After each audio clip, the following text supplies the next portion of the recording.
یسوع مسیح میں آپ کی سلامتی ہو میرے پیارے بھائیوں اور بہنوں۔ خدا نے یسوع مسیح کے پاک قدرت والے اور جلالی نام میں آپ کی سلامتی ہو۔ آج ہم بائبل مقدس کی چوتھی کتاب یعنی گنتی کی کتاب، جس کو انگلش میں نمبرز کہا گیا ہے، گنتی کی کتاب کے بارے میں سیکھیں گے۔ یہ کتاب نہ صرف بنی اسرائیل کے سفر کی کہانی ہے، بلکہ یہ ایمان، فرما برداری، آزمائش، نافرمانی اور خدا کی وفاداری کی ایک زبردست تصویر بھی پیش کرتی ہے۔ گنتی کی کتاب کو انگلش میں نمبرز کہا جاتا ہے۔ اس کا نام گنتی ہے اس لیے رکھا گیا کیونکہ اس کتاب میں بنی اسرائیل کے 2 مرتبہ مردم شماری یا گنتی کی گئی۔ یہ کتاب حضرت موسیٰ نے لکھی اور اس میں تقریباً 40 سال کے بیابانی سفر کا ذکر ملتا ہے۔ یہ وہ وقت تھا جب خدا نے بنی اسرائیل کو مصر کی غلامی سے نکالا اور وعدہ کی سرزمین میں کنعان کی طرف لے جا رہا تھا، لیکن راستے میں بنی اسرائیل بار بار خدا کے خلاف بڑبڑاتے، شکایت کرتے اور نافرمانی کرتے۔ اس کتاب میں ہم دیکھتے ہیں خدا محبت کرنے والا بھی ہے اور انصاف والا بھی ہے۔ گنتی کی کتاب کے شروع میں خدا موسیٰ کو حکم دیتا ہے کہ تمام قبیلوں کی گنتی کی جائے۔ 20 سال یا اس سے زیادہ عمر کے تمام مردوں کو گنا گیا جو جنگ کے قابل تھے۔ اس گنتی کا مقصد یہ تھا بنی اسرائیل منظم ہو اور جنگ کے لیے تیار رہے۔ خدا انتشار نہیں بلکہ ترتیب کا خدا ہے۔ پھر خدا ہر قبیلے کو خیمہ اجتماع کے ارد گرد مخصوص جگہ دیتا ہے۔ ہر قبیلہ اپنی اپنی جگہ ٹھہراتا ہے۔ یہ اس بات کی نشانی تھی خدا اپنے لوگوں کے درمیان رہتا۔ خیمہ اجتماع درمیان میں ہوتا تھا، جس سے ظاہر ہوتا تھا کہ خدا بنی اسرائیل کی زندگی کا مرکز تھا۔ اس کتاب میں لاویوں کا خاص ذکر ملتا ہے۔ خدا نے لاوی کے قبیلے کو اپنی خدمت کے لیے مخصوص کیا تھا۔ ان کی ذمہ داری خیمہ اجتماع کے حفاظت، عبادت، مقدس چیزوں کی خدمت کرنا تھی۔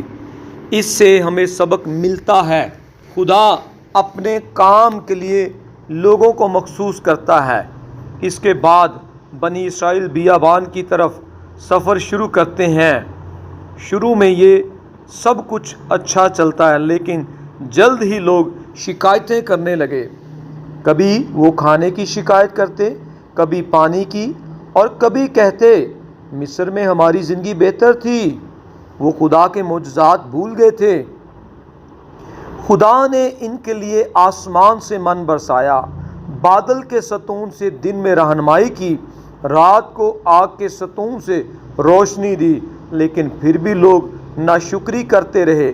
یہ ہمیں سکھاتی ہے کتاب، انسان جب خدا کی نعمتوں کو بھول جاتا ہے تو دل میں ناشکری پیدا ہوتی ہے۔ گنتی کی کتاب کا ایک بڑا مشہور واقعہ 12 جاسوسوں کا ہے۔ خدا نے موسیٰ سے کہا کنعان کی سرزمین دیکھنے کے لیے 12 آدمیوں کو بھیجا۔ یہ لوگ 40 دن تک اس سرزمین کو دیکھتے رہے۔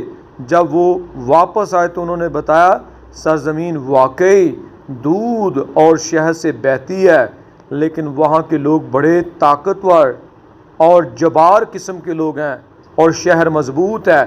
جاسوس خوفزدہ تھے۔ انہوں نے کہا ہم ان لوگوں کا مقابلہ نہیں کر سکتے، لیکن 2 آدمی یشوع اور کالب ایمان سے بھرے ہوئے تھے۔ انہوں نے کہا اگر خدا ہمارے ساتھ ہے تو ہم ضرور کامیاب ہوں گے۔ لیکن بنی اسرائیل نے ایمان کی بجائے خوف کو چنا۔ انہوں نے خدا پر بھروسہ نہ کیا۔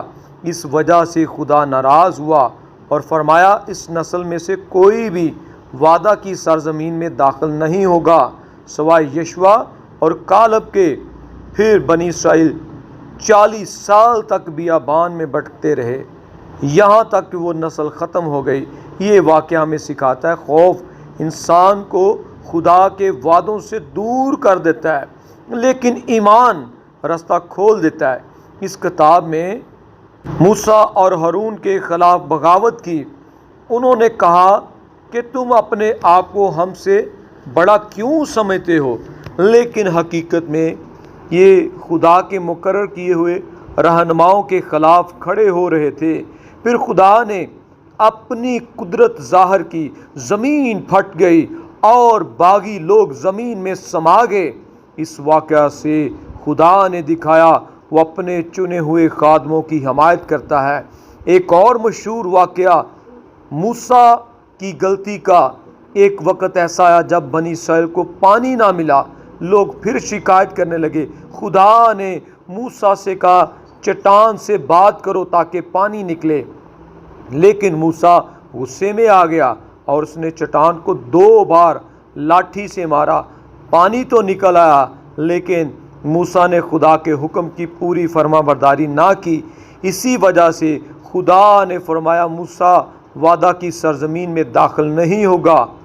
واقعہ ہمیں سکھاتا ہے کہ خدا اپنے خادموں سے بھی مکمل فرما برداری چاہتا ہے۔ گنتی کی کتاب میں بلام اور اس کی گدھی کا واقعہ بھی بہت مشہور ہے۔ بلام ایک نبی تھا، لیکن وہ لالچ میں آ گیا۔ جب وہ غلط راستے پر جا رہا تھا تو خدا کے فرشتے نے راستہ روک لیا۔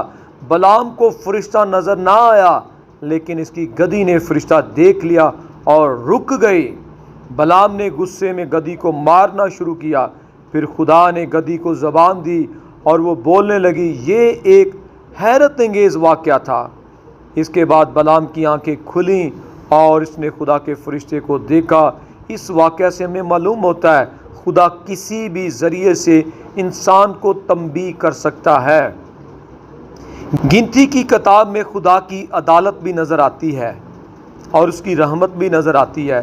جب لوگ توبہ کرتے تھے تو خدا رحم کرتا تھا، جب وہ نافرمانی کرتے تھے تو خدا انہیں سزا دیتا تھا۔